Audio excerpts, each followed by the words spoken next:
Hello friends, പുതിയൊരു വീഡിയോയിലോട്ട് എല്ലാവർക്കും സ്വാഗതം. ഇന്ന് ഞാൻ ഉണ്ടാക്കുന്നത് ഒരു പരിപ്പ് കറിയാണ്.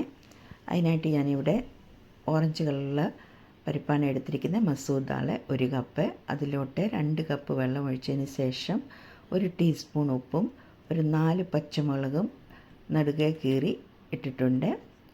ഇനി ഇത് നമുക്ക് അടച്ചു വെച്ച് നന്നായിട്ടൊന്ന് വേവിച്ചെടുക്കാം. പരിപ്പ് നന്നായിട്ട് വേവിക്കണം. അപ്പോൾ അത് ഇവിടെ ഇരുന്ന് വേകട്ടെ. ഇപ്പോൾ ഒരു 10-15 മിനിറ്റ് കഴിഞ്ഞപ്പോൾ അത് നന്നായിട്ട് വെന്തിട്ടുണ്ട്. ഇനി ഇതിലേക്ക് മസാല ചേർക്കുവാനായിട്ട് ഒരു ചെറിയ പാൻ വെച്ച് അതിലോട്ട് 2 ടേബിൾ സ്പൂൺ എണ്ണ ഒഴിച്ചു കൊടുത്ത് നന്നായിട്ട് ചൂടായതിന് ശേഷം അതിലോട്ട് 1 ടീസ്പൂൺ ജീരകം ഇട്ട് മൂപ്പിച്ചെടുക്കാം.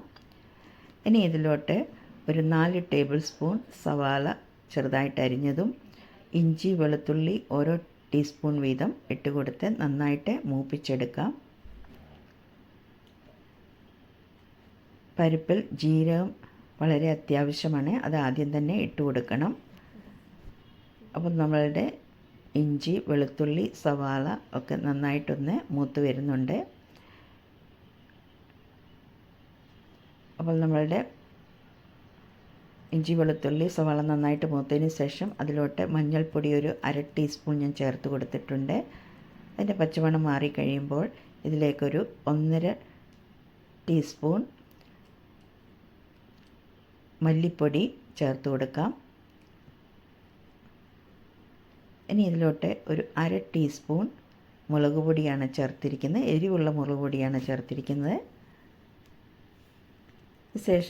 ഇട്ടതിന് ശേഷം അതിൻ്റെ പച്ചമണം മാറുന്ന വരെ ഒന്ന് മൂപ്പിച്ചെടുക്കാം. ഇതിലോട്ട് ഇനിയും ഒരു അര കപ്പോ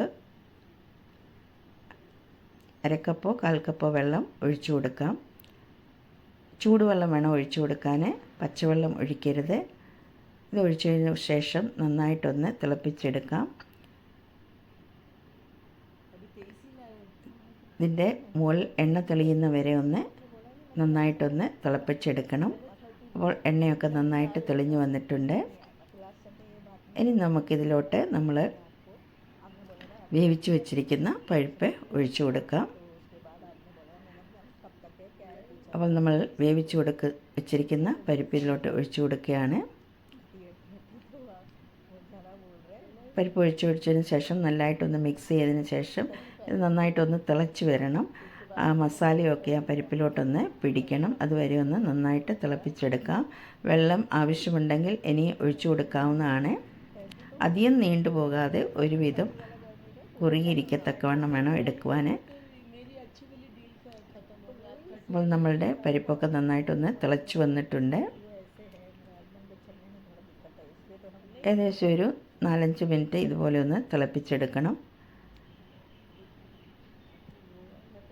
നന്നായിട്ട് തിളച്ച് കഴിയുമ്പോൾ ഇതിലോട്ടൊരു 1 ടീസ്പൂൺ നെയ്യ് കൂടി ഞാൻ ചേർക്കുന്നുണ്ട്. ഇത് ഇഷ്ടമുള്ളവർക്ക് ചേർക്കാം, അല്ലാത്തവർക്ക് സ്കിപ്പ് ചെയ്യാവുന്നതാണ്.